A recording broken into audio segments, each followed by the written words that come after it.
Okay, so here's the nub of the debate that we saw in Parliament. The government saying the opposition built the spectre of what all can go wrong when they brought the Citizenship Amendment Act, when they brought the Triple Tilak Act, and most of that turned out to be unwarranted fear-mongering.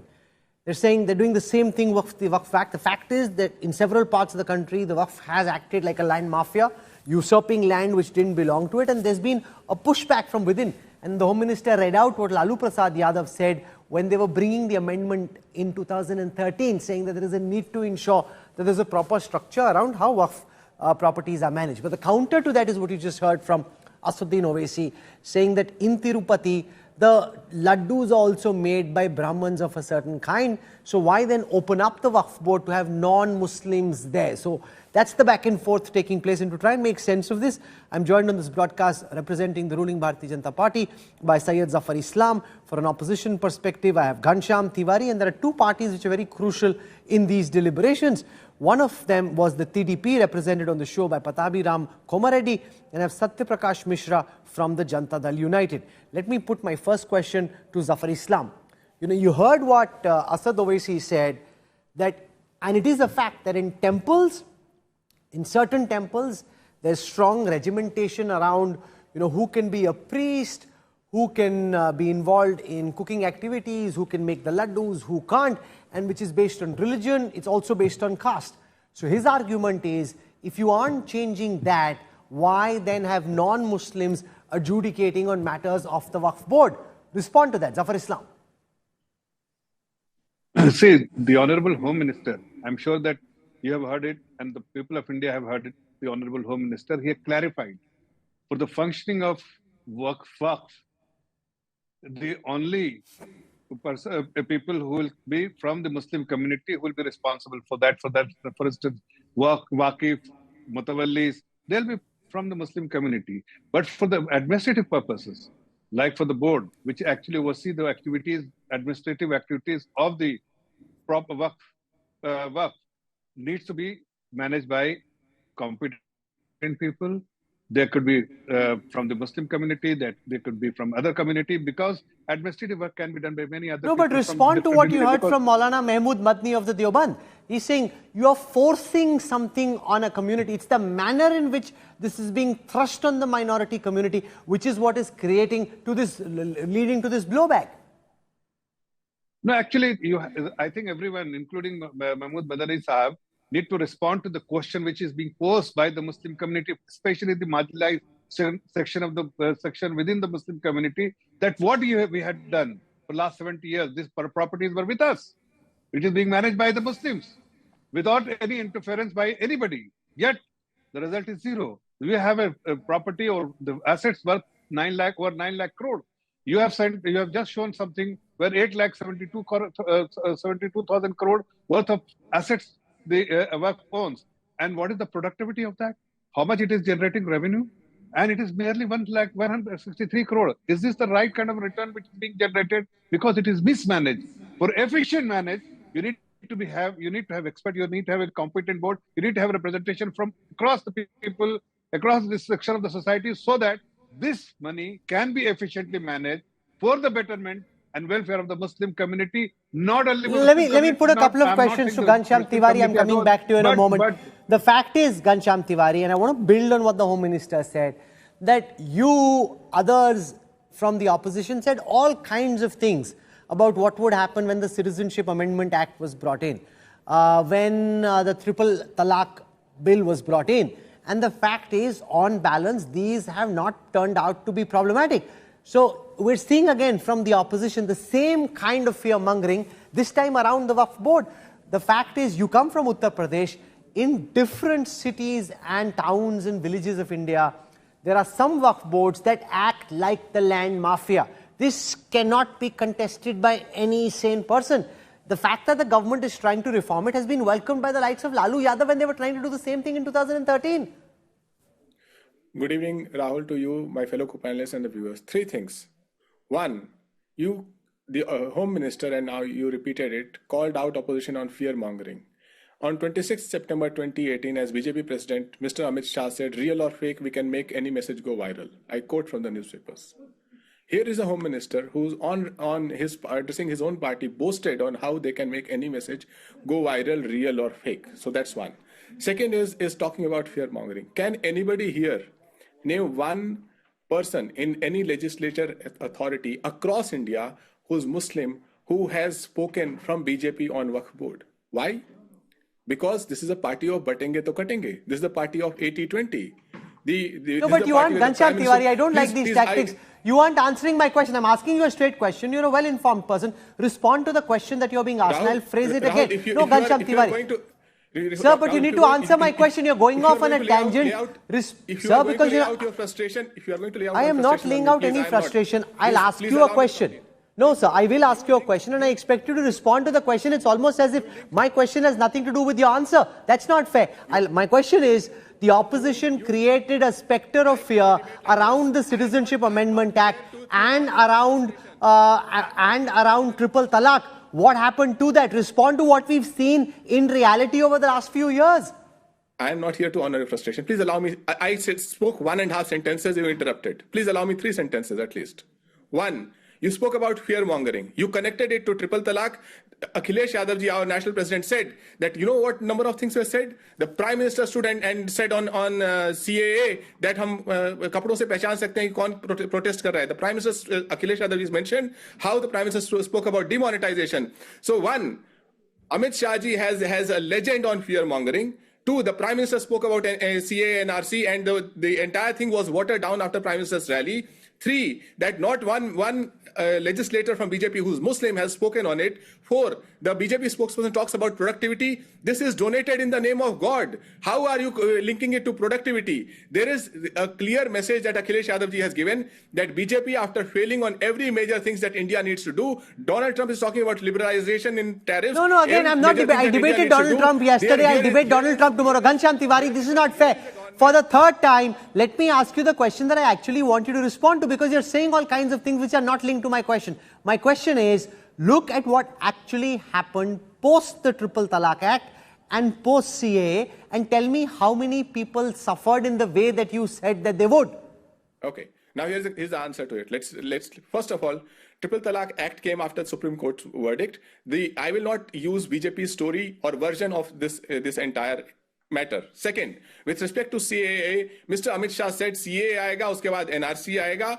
We just looked at what happened in Bangladesh. Do you have the numbers of how many people sought CAA? The entire nation was kept busy on a narration of Amit Shah and Narendra Modi, which was eventually watered down by Narendra Modi. And not even you can refute this, because this is fact. It was Narendra Modi, the Prime Minister of India, who said, हम कपड़ों से पहचान सकते हैं, when people were protesting. So let us not use this massive platform to give in to the fear mongering, the false narrative and propaganda of BJP. The reality is BJP is ramming down a bill without proper representation, without proper data. Not one member in this debate today will be able to put down the data that is associated, and it is a farce that BJP that is talking about productivity. And as far as land scams is concerned, you talked about land mafia. We looked at the land mafia in I hear what you're saying. Let me put that question to Satya Prakash Mishra of the Janata Dal United. The JDU has in the past to some extent leaned on support from the Muslim community during Bihar elections. The fact also is that a large section of the Muslim community has deep reservations about the way this bill is being brought, in the manner in which they think it's being foisted on them. Explain why the JDU has taken the position that it has, and why instead of pushing back, you've gone along with what the BJP wants on this.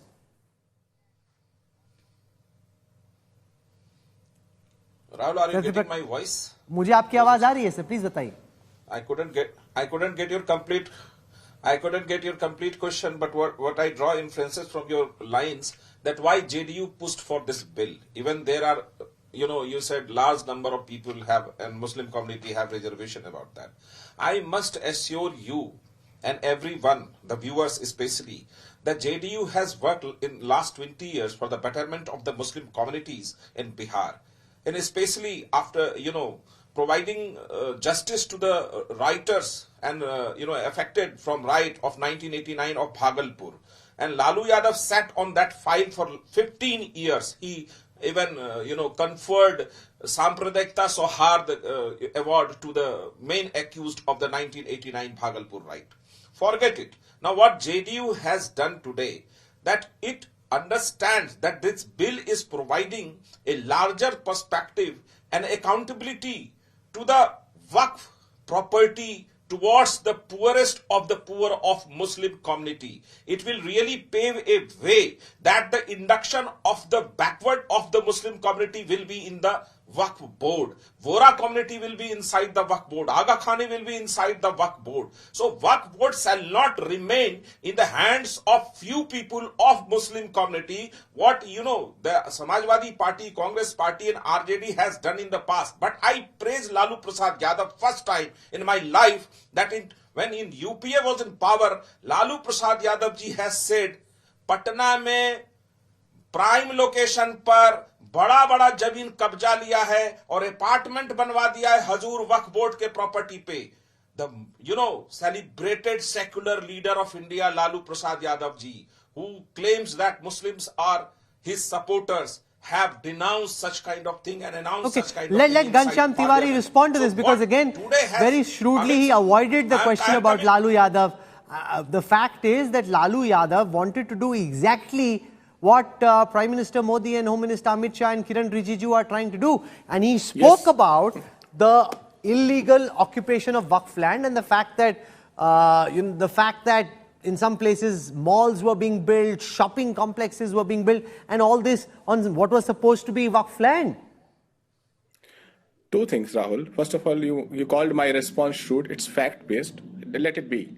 As far as illegal occupation of land, whether it is government land or any other land, BJP, look at the list of donors of BJP. Do they all do they have is legal lands? If you're talking about land disputes in different parts of the country, those land disputes is one thing. If you talk about land mafia, you just have to go to Uttar Pradesh. Not far away, Ayodhya. You've been to Ayodhya. Did you not read about the massive scam that erupted in Ayodhya after the temple was to be built? If, please, I did not interrupt anybody. If land scam is the basis of Waqf board bill, then land scams relate to railway land. Land scams relate to, as Akhilesh Yadav ji mentioned, relate to the defense land. Land scams relate to the Ram temple land, which was widely published in across the country. Land scams also relate to the land deals that happened during demonetization when BJP opened its. Rahul, can I just come in for 10 seconds? Okay. Yes, you will. Let him make his argument. I'll come back to you. But let Zafar Islam respond to what you're saying. This is a strong argument. Like you hear about Waqf scams, you hear about temple land grabs as well. Suddenly in the middle of a road, and every viewer who's watching this will identify, a temple comes up, oh, ye bada prachin Hanuman ji ka mandir hai, even if it came up just a few years ago. This is a reality, as the Waqf land scam is a reality. There's been illegal occupation of railway land as well, immense illegal occupation of defense land. There the argument is the government is not going hammer and tongs in the same way as you're going after Waqf property. This is factually incorrect, Rahul. Government is doing everything possible whether to recover the government land. Likewise, it is a private ownership. It has nothing to do with the government land. So the work is, whatever work owns, it's a private property of the work, and it should be used for a particular purpose. The donor who have donated these assets of theirs is basically with a very clear instruction or with a very clear purpose. Purpose was that whatever it generates, revenue or the income it generates, these assets should be used for the upliftment of the Muslim community. But if you do a back testing of last 70 years, you will realize that it has not been, nothing has been done to ensure that it generates revenues, income, and it should be used efficiently for the welfare of the Muslim community. Particularly, I'm talking about the poorer section of the Muslim community. And now, 70 years, what people have not done nothing are speaking about the Waqf bill and criticizing about it, and they are standing against speaking against this Waqf bill. The fact is that this Waqf bill was important. This reform was important, and it is only the Muslim community understand, barring few vocal people who are vocal and they are known faces. That's why the media is giving attention. But if you ask a very common man on the street who comes from the Muslim community, he will be extremely happy because he knows that he was never a beneficiary. Who is the beneficiary? It is the Mutawalli, it is the people from the community. No, but Patabi Ram Kumar Reddy, please respond to the charge that this is being thrust down the minority community, and the TDP has in the past tried to woo the minority community and get them to vote. And now the charge against your party is that you've gone with the political flow, done what the BJP wanted, rather than to stand up and protect a key part of your vote bank from the past. Rahul, good evening to you and to my fellow panelists.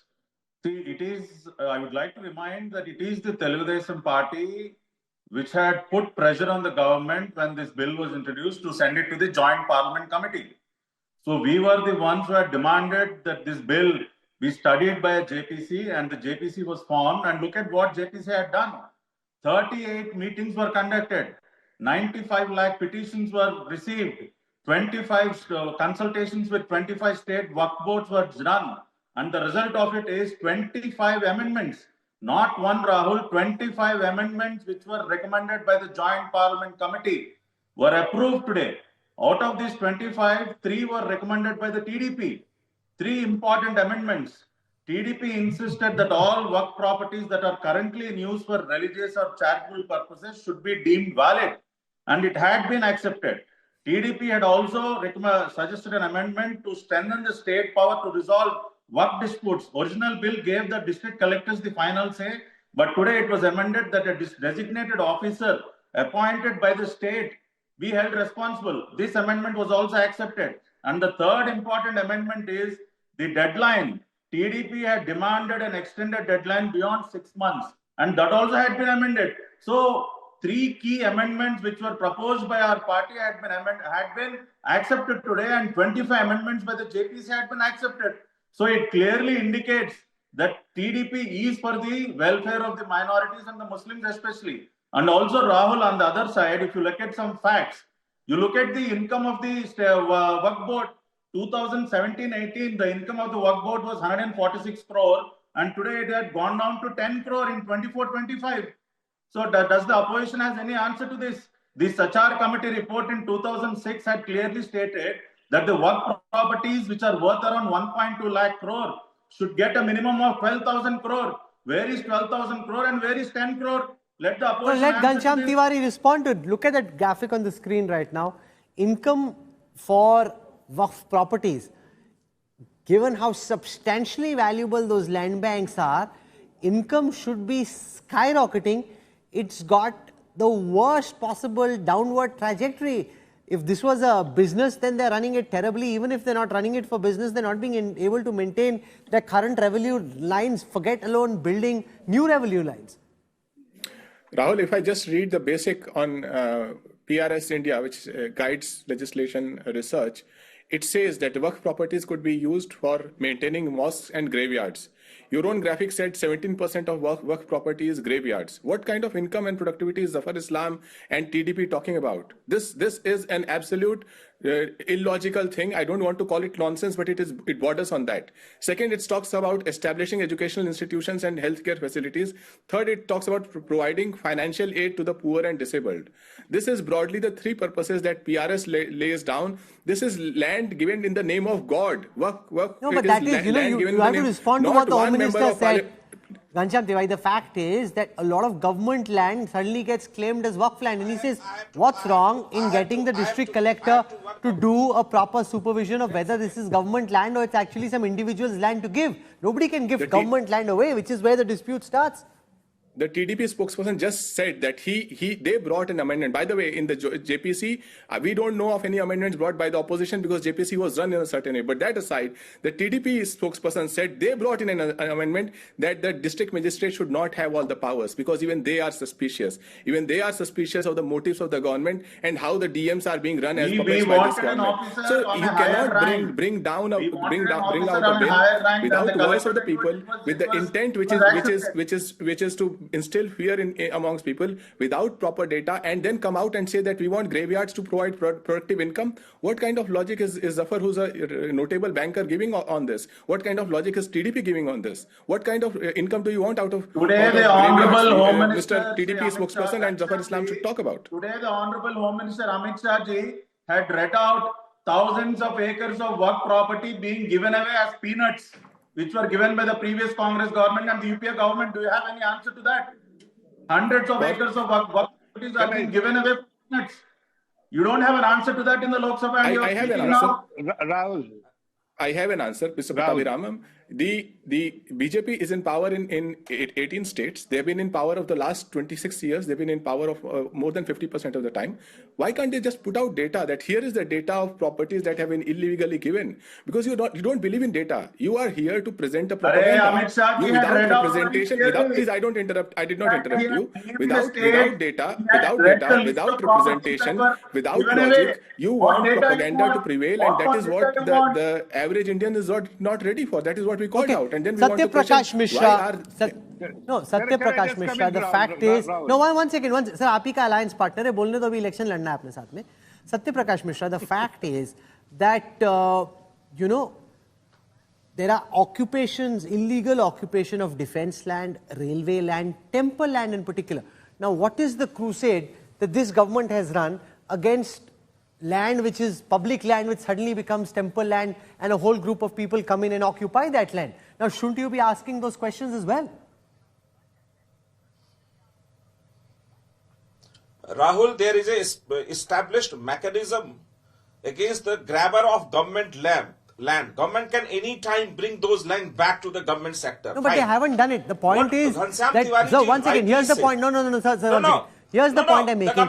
In enough cities of India and towns and villages, suddenly some public land becomes temple land. I'm saying, where is the BJP government and your government at the center pushing back aggressively against that in the same fashion?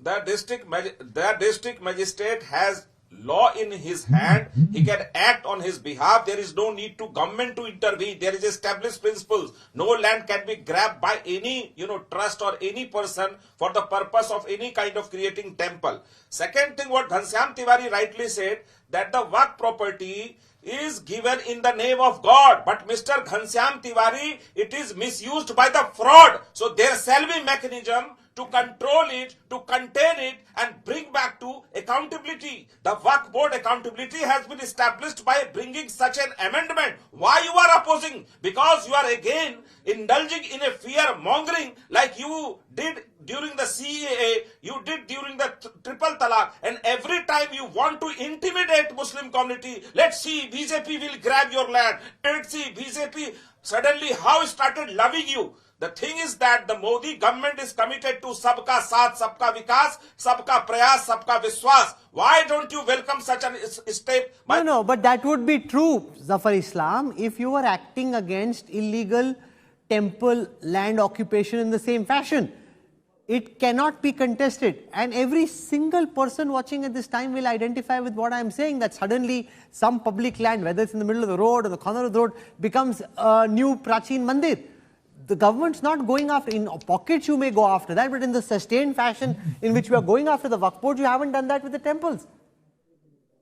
Rahul, you are trying to say that, like an opposition leader, this is what you are trying to say, that the Waqf property... I'm asking you a question. It's my job to ask you a question. Let me respond to that question. Like I said, like the opposition leader is asking, same way you are proposing a question that these Waqf properties, which is being donated by a donor for the welfare of the Muslim community, which was misused by the Matawallis or the people who have been empowered and given free run to manage these properties, but they can also sell these properties. The Honorable Home Minister given several examples. For instance, one example he gave is between 2002 to 2012, in 10 years, 2 lakh crore worth of properties have been given lease for 100 years for a meager amount of money. Who had authorized them to do that? Is this an act of God, or following the principle of God? No. It is the greed which is actually making them do that. And this bill will check them not to perform this kind of activities or do fraud, this kind of fraud, because it is meant not for them. They are just a matawalli. It is meant for the poorer section of the Muslim community. And that is why this bill was warranted. This bill was important. The opposition has no leg to stand on, because they have never criticized the government, who had not done anything. Lalu Yadav had stated about it, but they were worked on it. Okay, let's listen in fact to that comment made by RJD Chief Lalu Yadav in 2013 when the amendment bill was brought in its initial avatar. see what he's saying, and that's what's being quoted back to the opposition, that this is what you were saying when you were government, and you were agreeing with exactly what we're trying to do. देखिए, कानून बनाना चाहिए बहुत कड़ा।